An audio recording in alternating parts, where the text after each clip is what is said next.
মরহুম শহীদ আল্লামা সাইদ রাহিমাহুল্লাহ রুহের মাগফিরাতে আজকের এই বিশাল আয়োজন। উনি আমাদের মাঝে নেই, ওনার কোনো অপরাধ ছিল না। অপরাধ একটা, নিজে কোরআন মানতেন, মানানোর পক্ষে আজীবন কথা বলেছেন। উনি কোরআন যদি একদিকে নিজে না মানতেন, অপরদিকে এই বাংলাদেশে মানানোর পক্ষে যদি উনি কথা না বলতেন, কোন জালিম তারে 13 বছর জেলখানায় কষ্ট দিতে পারত না। এই 1.5 দশক হাসিনার সময় আমরা দেখেছি বারবার মরহুম শহীদ আল্লামা সাইদ রাহিমাহুল্লাহর কাছে জালিমরা গিয়েছে তেল মালিশ করার জন্য।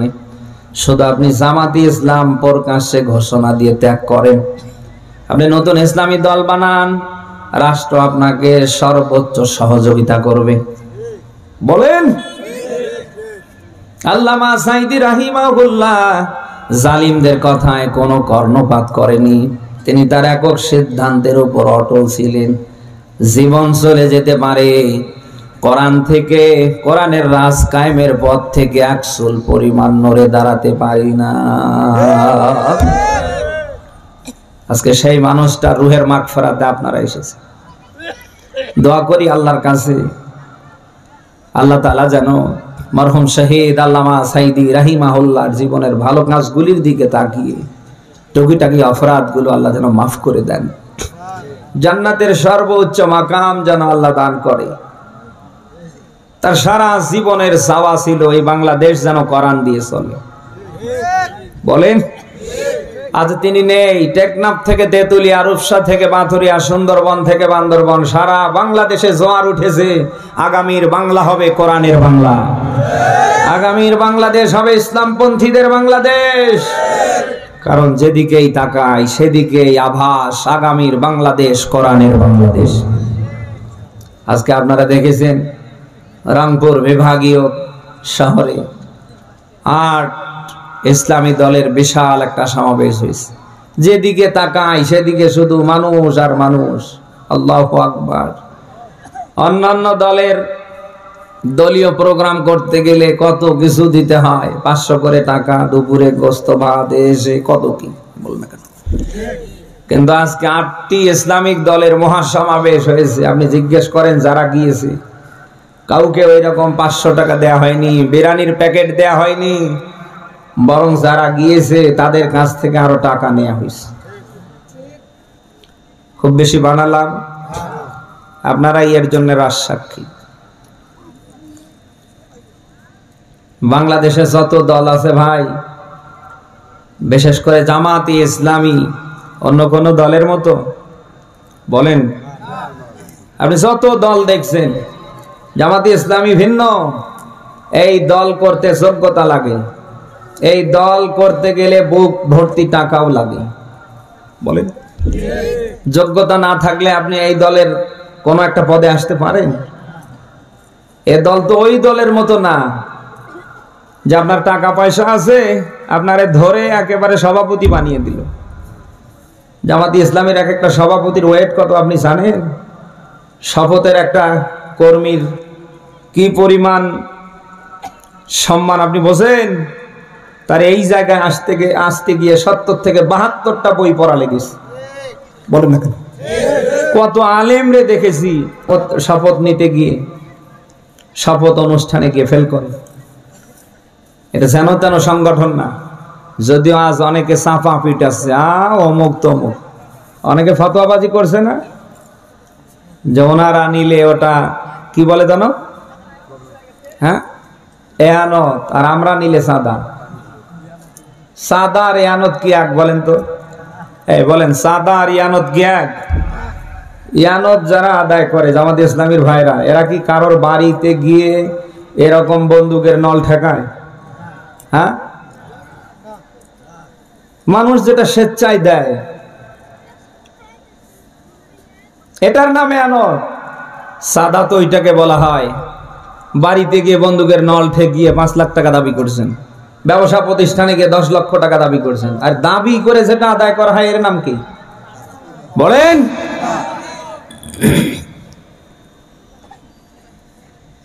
আশা করছি বাংলাদেশ জামাতি ইসলামীকে নিয়ে আজে বাজে মন্তব্য করবার আগে একটু চিন্তা ভাবনা করবেন। এ দল অন্য কোন দলের মতো? বলেন, এ দল অন্য কোন দলের মতো? প্রাণ প্রিয় গাইবান্ধাবাসী, মরহুম শহীদ আল্লামা সাইদি রাহিমাহুল্লাহ ওই সময় যদি জালিমদের সাথে আপোষ করত, জালিমরা তাকে 13 বছর জেলেও রাখতো না, চিকিৎসার নাম করে তারে দুনিয়ার থেকে বিদায়ও করতো না। আল্লামা সাইদি রাহিমাহুল্লাহ জীবন দিয়েছে, বাতিলের কাছে মাথা নত করেনি। আমরা কি মাহফিল থেকে শিক্ষা নিতে পারি না? জীবন চলে যেতে পারে, ফাঁসির দড়ি গলার সামনে ঝুলতে পারে, ফাঁসির দড়ি গলায় নিতে পারি, পৃথিবীর কোন জালিমের কাছে, বাতিলের কাছে মাথা নত করতে পারি না। ইমাম আজম আবু হানিফা রাহমাতুল্লাহর একটা জীবনী বলছি। খলিফা মানসুর তাকে বিচারকের দায়িত্ব দেবার জন্য প্রস্তাব দিলেন। ইমাম আবু হানিফা রাহমাতুল্লাহ আলাইহি প্রত্যাখ্যান করলেন, কারণ খলিফা মানসুর রাষ্ট্র চালাতেন তার মতো করে। শুনতেছেন? ইমাম আজম আবু হানিফা রাহমাতুল্লাহ যখন কোনোভাবে বিচারকের দায়িত্ব নিচ্ছিলেন না, তখন খলিফা মানসুর তার প্রশাসনকে দিয়ে ইমাম আবু হানিফা রাহমাতুল্লাহ আলাইহিকে জেলখানায় বন্দী করলেন। সকালে বিকালে দিনে রাতে তার উপরে জুলুম অত্যাচার টর্চার শুরু করলেন। কোনোভাবে ইমাম আবু হানিফা রাহমাতুল্লাহকে খলিফা মানসুর বিচারকের দায়িত্ব দিতে পারেনি, তাকে রাজি করাতে পারেনি। সব শেষে তাকে জেলখানায় বিষ পান করে দুনিয়ার থেকে বিদায় করেছে। ঘটনা বলার উদ্দেশ্য আমার না, এখান থেকে শিক্ষা আছে। আমাদের ইমাম আজম আবু হানিফা রাহমাতুল্লাহ আলাইহি খলিফা মানসুরের জেলখানায় জীবন দিয়েছে, কিন্তু বাতিলের কাছে মাথা নত করেনি। আজ এই বাংলাদেশে আমরা কি দেখতে পাই? আজ অনেকে সামান্য একটু স্বার্থ পাবার পরে যেন পুরোটাই নিজেকে পাল্টিয়ে ফেলেছে। বলেন, ওরা কয়েকটা সিট পাবার আশায় এমন এমন দলের সাথে ঐক্য করে ফেলছে, ওদের পক্ষে ওরা ফতোয়া দিচ্ছে, আর যত বিপক্ষে ফতোয়া সব যেন আগামীর এই বাংলাদেশে যারা কোরআন সুন্নাহ ভিত্তিক রাষ্ট্র চালাতে চায়। আবার ওনারাই দাবি করে ওনারা নাকি আহলে হক। আপনার কিসের আহলে হক? আপনারা যদি নিজেদেরকে আহলে হক দাবি করেন, তাহলে আহলে শয়তান হবে কারা? এ বলেন না কেন? মাথায় টুপি, মুখে দাড়ি, পোশাক আশাক দেখলে মনে হয় জান্নাত থেকে পালিয়ে এসেছে। সব সময় ফতোয়াবাজি করছে জামাত ইসলামের বিরুদ্ধে। এই বলেন না কেন ভাই? ওদের আকীদা খারাপ, ওদের ভোট দেওয়া যাবে না, দিলে ঈমান থাকবে না। অথচ ওই মাথা মোটা মৌলবীরা, এই দালালরা এমন এমন দলের পক্ষে দালালি করছে যারা ইসলামী শরিয়া মানে না। আগামীর এই বাংলাদেশটা কোরআন সুন্নাহ ভিত্তিক চলবে যারা চায় না। বলেন না কেন? আবার ওনারাই দাবি করছে ওনারা নাকি আহলে হক। সারা বাংলাদেশে হিন্দু, বৌদ্ধ, খ্রিস্টান, বিধর্মী বলে কথা না। সব মানুষ যখন চাচ্ছে আগামীর বাংলাদেশ হবে কোরআনের বাংলাদেশ, তখন এই মাথা মোটা কিছু দালাল মৌলবীরা এই বাংলাদেশে যেন কোরআন সুন্নাহ ভিত্তিক রাষ্ট্র তৈরি হতে না পারে, ওর বিরোধিতায় যেন মাঠে নেমে পড়িস। বলেন, খুব বেশি বানালাম? মাথায় টুপি দেখলে, মুখে দাড়ি দেখলে, লম্বা জুব্বা আব্বা দেখলেই তারে আলেম বলা যায় না। বলেন না? যে আলেম সত্যের পক্ষে অবস্থান নিতে পারে না, ন্যায়ের পক্ষে কথা বলতে পারে না, ইনসাফ ভিত্তিক সমাজ রাষ্ট্র গঠনের পক্ষে ভূমিকা রাখতে পারে না, ও কিসের আলেম? ও তো টাটকা জালেম। আমার মনে হয় এই রকম জালেম যদি এই দেশে থাকে, আর ওর পিছনে গিয়ে যদি কেউ নামাজ আদায় করে, সে যে নামাজই হোক, ফজর, জোহর, আসর, মাগরিব, এশা, জুমা, যে নামাজেই হোক, ওর নামাজ হয়। প্রাণ প্রিয় গাইবান্ধা বাঁশি। এই জন্য আমাদের সিদ্ধান্ত নেওয়া লাগবে, কোরআনের পথ যেহেতু ফুল বেছানো কোনো পথ না, এটা যেহেতু একটা কষ্টকর পথ, এটা যেহেতু কাঁটা যুক্ত একটা পথ, জীবন চলে যেতে পারে, ফাঁসির দড়ি এসে গলায় ঝুলতে পারে, আমরা জীবন দিতে রাজি, কোরআনের পথ থেকে নিজেকে ফেরাতে রাজি না। কারা পারি দেখে লিল্লাহে তাকবীর।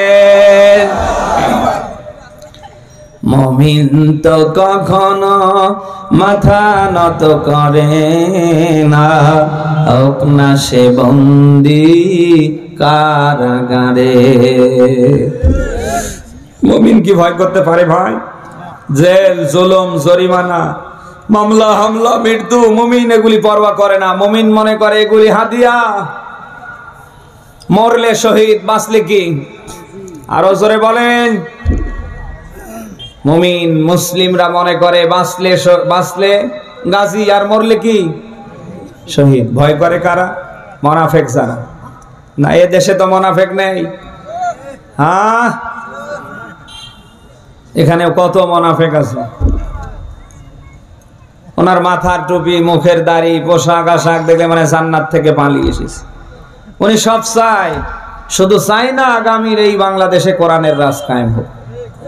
উনি নামাজ পড়ে কোরআন শরীফের তেলাওয়াত দিয়ে, ওনার মা মারা গেলে পরে হুজুরদের ডেকে নিয়ে কোরআন খতম করে নেয়। কোনো জায়গায় কোনো সমস্যা নেই, শুধু সমস্যা এক জায়গায়, আগামীর এই বাংলাদেশে যেন কোরআনের রাজ কায়েম না হয়।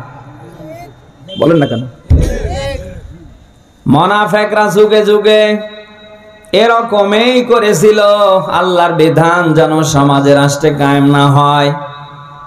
এখন থেকে নিয়ে কিয়ামতের আগ পর্যন্ত মুনাফিকরা এরকমই করে যাবে।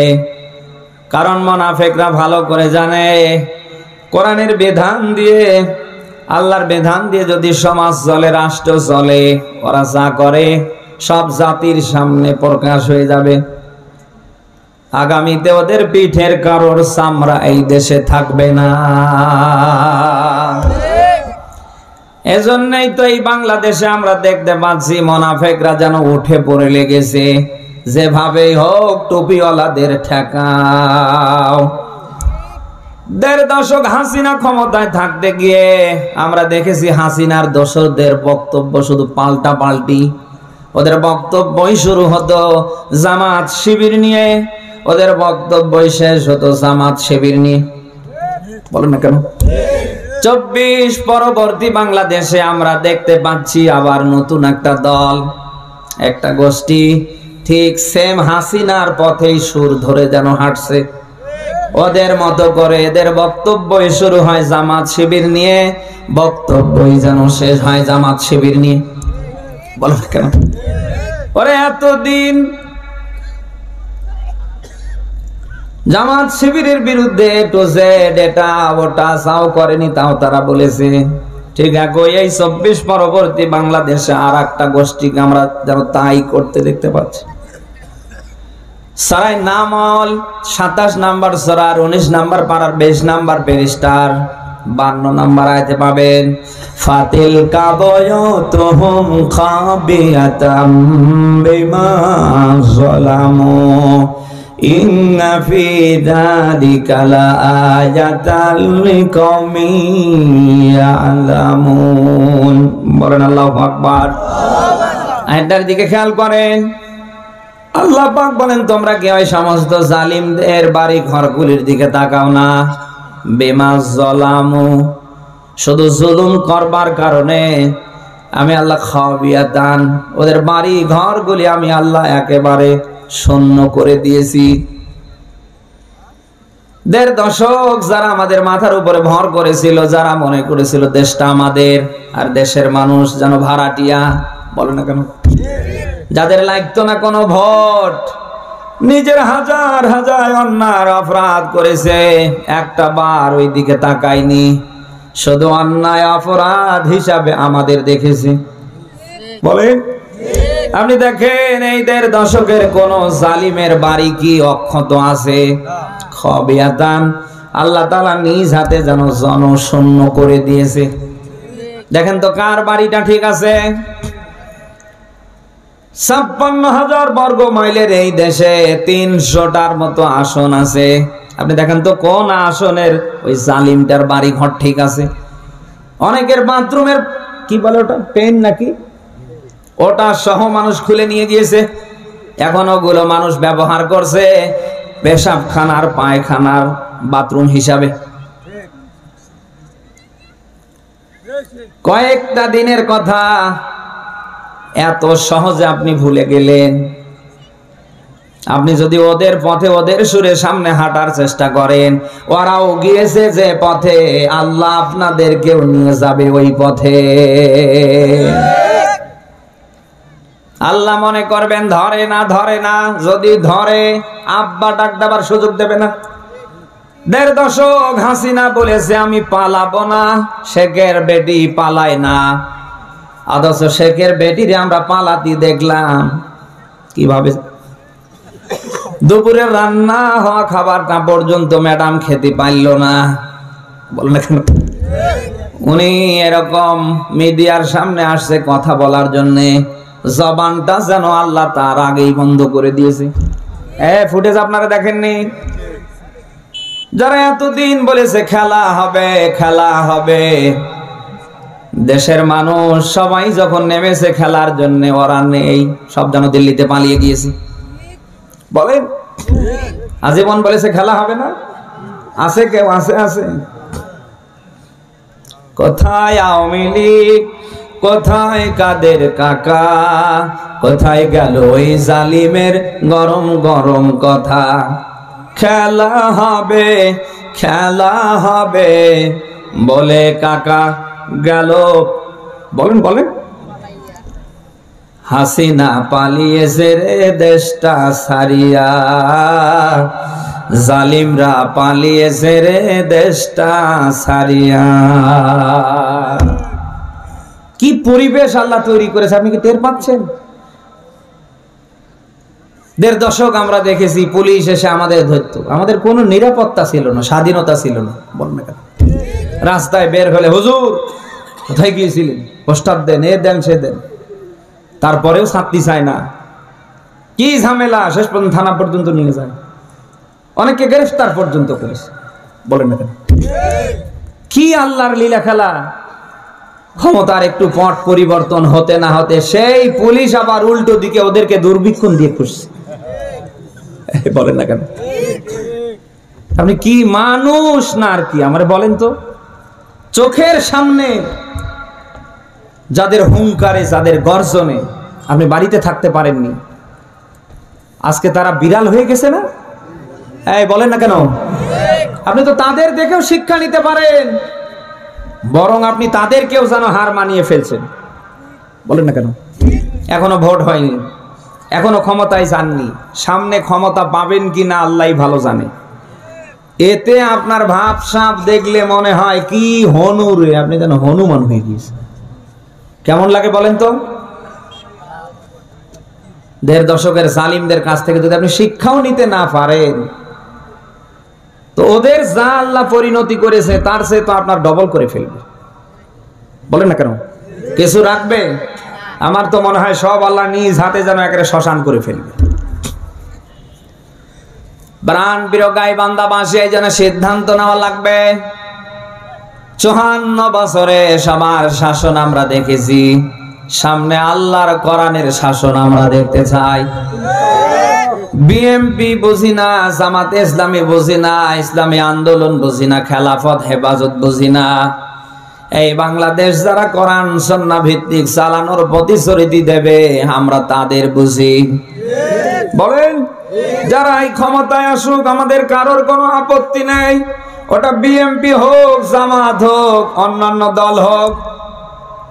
আমাদের কথা হলো যারা আগামীতে ক্ষমতায় আসবে অন্তত তারা যেন কোরআন সুন্নাহ ভিত্তিক রাষ্ট্রটা চালায়। কারণ এই 54 বছরে আমরা দেখেছি অনেকে অনেক ভাবে দেশে মানুষের বানান আইন দিয়ে শান্তি, সেফটি, নিরাপত্তা দেওয়ার চেষ্টা করেছে, কেউ শতভাগ দিতে পারেনি। কোরআনবিহীন মানুষের বানানা সংবিধান আইন দিয়ে কিয়ামত পর্যন্ত দেশে শান্তি প্রতিষ্ঠার চেষ্টা করলে কেউ পারে? বলেন বলেন। 54 বছরে অনেকে এসেছে, আবার অনেকে গিয়েছে। নেতার পরিবর্তন হলেও, চেয়ারের পরিবর্তন হলেও কোন নীতির পরিবর্তন হয়নি। এই 54 বছরে যারা এই ক্ষমতায় এসেছে তারাই মারিং কাটিং এ ব্যস্ত ছিল। এই বল না কেন? কেউ কানাডায় সাহেব পাড়া, কেউ বেগম পাড়ায় পরিণত করেছে। সামনে এমন এমন মানুষকে আমরা ক্ষমতার মসনদে দেখতে চাই, তারা যেন হাসিনার মতো শাসক না হয়ে সেবকের ভূমিকা পালন করতে পারে। অন্তত তারা যেন মানুষের পাশে দাঁড়াতে পারে, কারা কিভাবে জীবন জীবিকা নির্বাহ করছে তারা যেন খোঁজ খবর রাখতে পারে। বলেন না কেন? কিন্তু 54 বছরে এমন এমন মানুষকে আমরা পেয়েছি, ওনারা আসতো শুধু ভোটের সময়। বলেন না কেন? হাত ধরা লাগুক, পা ধরা লাগুক, গড়া ধরেছে আর ক্ষমতায় কোন রকম। বলেন না কেন? যাহা কোন রকম কনফার্ম হয়েছে যে ওনার চেয়ারটা ঠিক আছে, তখন ওনারে আর খুঁজে পাওয়া যায়নি। ফোন দিলে কোথায়? উনি ঢাকায়। বলেন না কেন? আমরা কি এইরকম মানুষ সামনে দেখতে চাই? এমন এমন মানুষের নেতৃত্ব আমরা সামনে দেখতে চাই, মানতে চাই, যারা মানুষের পাশে সেবক হয়ে দাঁড়াতে পারে, অমরের মতো রাতের বেলায় ঘরে ঘরে ঢুকে খোঁজ খবর নিতে পারে। হযরত ওমর এমন একজন শাসক ছিলেন, আরদাজাহানের প্রেসিডেন্ট, এরপরেও রাতে ঘুমাতেন না। আজ এ গ্রামে কালো গ্রামে, আজ এখানে কালো ওখানে, পুরো সময়টা তিনি জনগণের পাশে ভাবে থাকতেন। কি শাসক ছিলেন! নিজের সন্তান অন্যায় অপরাধ করার পরেও ছাড় পায়নি, নিজ হাতে 80টা ব্যত্রাঘাত করে দুনিয়ার থেকে বিদায় করে ফেলেছে। বলে না কেন? অথচ 54 বছরে কত জনকে দেখলাম, আসলো আর গেল। ওদের নিজস্ব লোকজন, দলীয় নেতা কর্মীরা অন্যায় অপরাধের পাহাড় তৈরি করে ফেলেছিল, তাদের বিচার হয়নি। একটা কোর্ট কাছারিতে ওদের বিচার কেউ নিয়েছে? বলেন? বিচার হয়েছে শুধু আমার মতো আলেমদের। এমন যদি হতো, আমার দেশের শাসক হতো ওমরেরই মতো, হতো আবু বকরের মতো। আমার দেশের মা বোনেরা লাঞ্ছিত হতো না, আমার দেশের কৃষক শ্রমিক বঞ্চিত হতো না, ধনী গরিব ভালোবাসার জীবন ফিরে পেত। এমন যদি হতো, আমার দেশের শাসকেরা হতো ওমরের মতো, হতো আবু বকরের মতো। আল্লাহর কাছে দোয়া করি, আল্লাহ যেন আবু বকর ওমরের মতো নেতৃত্ব আমাদের জন্য এই বাংলায় আগামীতে কায়েম করে দেন। আমরা কি এরকম নেতৃত্ব চাই না ভাই? আমাদের নেতা তো হবে, শাসক হবে ওই রকম মানুষ। ওই মানুষটাই তো কেবল আমাদের নেতা হতে পারে, আমাদের মাঝে নেতৃত্ব দিতে পারে, যিনি একদিকে মসজিদের ইমাম, অপরদিকে হবে সমাজ এবং রাষ্ট্রের ইমাম। আমরা ওই রকম নেতৃত্ব, নেতা, শাসক মানতে চাই না যে নেতা ঠিক মতো নামাজের ফরজ জানে না, গোসলের ফরজ জানে না, ওযুর ফরজ জানে না, ফরজ গোসল কেমনে দিতে হয় কিছু পারে না। ওই রকম নেতার নেতৃত্ব আমরা চাই না, যে নেতা সপ্তাহে 3 দিন করে ক্লিন শেভ করে। এই বল না কেন? আমরা কি ওই রকম নেতৃত্ব চাই? আগামীতে ওই রকম নেতৃত্ব আমরা চাই, যারা একদিকে হবে মসজিদের ইমাম আর অপর দিকে হবে সমাজ এবং আগামীর রাষ্ট্রের ইমাম। কিছুদিন আগে আমির জামাতের বক্তব্য আপনারা শুনেছেন। এই কথাটাই তিনি এত সুন্দর করে জাতিকে উপহার দিয়েছেন। মসজিদের ইমামরা যখন আগামীর সমাজ রাষ্ট্রের ইমাম হবে, তখন এই দেশটায় অন্যায় অপরাধ মুক্ত করা সম্ভব হবে। বলবেন কেন? ধর্ম উপদেষ্টা আফম খালেদ সাহেব একই কথা বলছেন। দেশ যদি দুর্নীতি মুক্ত, অন্যায় অপরাধ মুক্ত করতে চান, তাহলে আগামীতে ভালো মানুষদেরকে রাষ্ট্র ক্ষমতায় বসাতে হবে।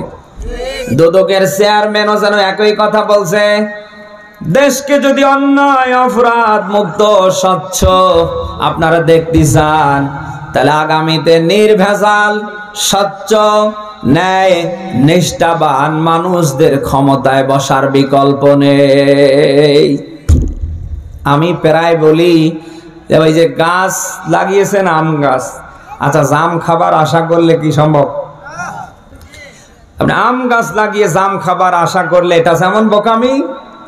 আগামীর বাংলাদেশ তাদের নেতৃত্বে সুন্দর হবে, অন্যায় অপরাধ মুক্ত হবে, তাদের বাদ দিয়ে আবু জাহেল আবুল আহাব 2 নাম্বার কোন মানুষকে যদি নেতৃত্বের আসনে বসান আর এদের কাছে যদি আশা করেন আগামীর সমাজ রাষ্ট্র সুন্দর হবে, অন্যায় অপরাধ মুক্ত হবে, আমার মনে হয় ওই যে আম গাছ লাগিয়ে জাম খাবার আশা করা যেমন বোকামি, ঠিক এই জায়গায় ওই রকম আশা করাও বোকামি।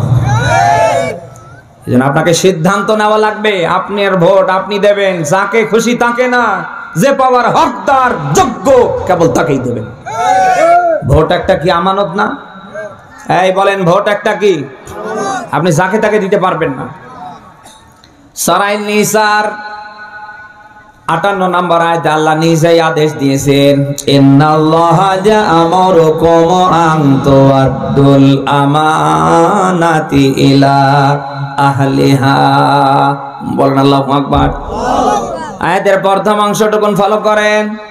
আল্লাহ পাক বলেন আমার আদেশ, তোমরা তোমাদের আমানত নামক যে ভোট আছে, তোমাদের যে রায় আছে, তোমরা এটা তাদেরকেই দেবে যারা পাওয়ার হকদার যোগ্য। কে বলছেন? বলেন বলেন। এই আলোচনা শোনার পরে অনেকে মন্তব্য করবে, ভোটের কথা কি কোরআনে আছে? কোরআনে কি ভোটের কথা নেই? বলেন।